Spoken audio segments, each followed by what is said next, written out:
வரப்பட்ட வக்ஃப் வாரிய சட்டத்தை திரும்ப பெற வேண்டும் என்று ஒரு அறிக்கை வாசித்திருக்கிறார்கள்.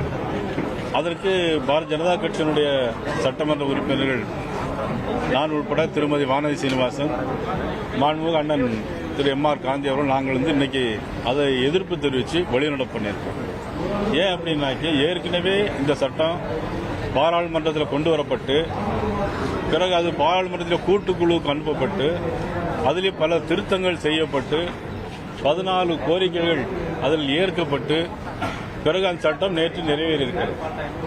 ஆக முதலமைச்சர் அவர்கள் இந்த 110 அறிக்கையில் இன்னைக்கு அதை எதிர்த்து எல்லோரும் திமுக கூட்டணி கட்சியை சேர்ந்த எல்லோரும் கருப்பு பேட்ச் அணிஞ்சு வச்சு இன்னைக்கு ஒரு கோஷம் போட்டிருக்காங்க.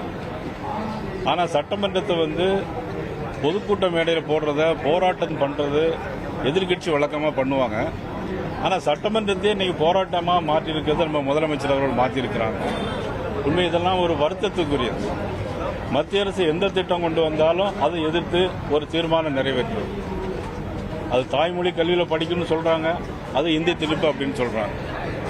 பிறகு ஒவ்வொரு அறிக்கையும் இன்னைக்கு இஸ்லாமியர்களுக்கு எதிராக இந்த அரசு இருப்பது போல மத்திய அரசு இஸ்லாமியர்களுக்கும் கிறிஸ்தவர்களுக்கும் எதிர்ப்பு போல ஒரு மாயை ஒரு கிரியேட் உருவாக்கி கொண்டிருக்கிறார். ஏன்னா 2024 தேர்தல் வர இருக்கிறது.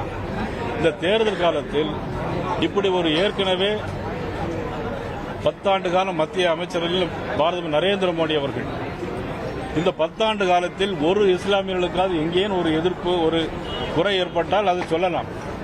ஆனால் இது இந்த அரசு மாநில அரசு மத்திய அரசை இது இஸ்லாமியர்களுக்கு எதிர்ப்பு அரசாங்கம் போல ஒரு மாயை உருவாக்கி வாக்கு வங்கி அரசியலை தேடிக்கொண்டிருக்கிறது நமது முதலமைச்சர் அவர்கள் என்பது வருத்தத்திற்குரியது.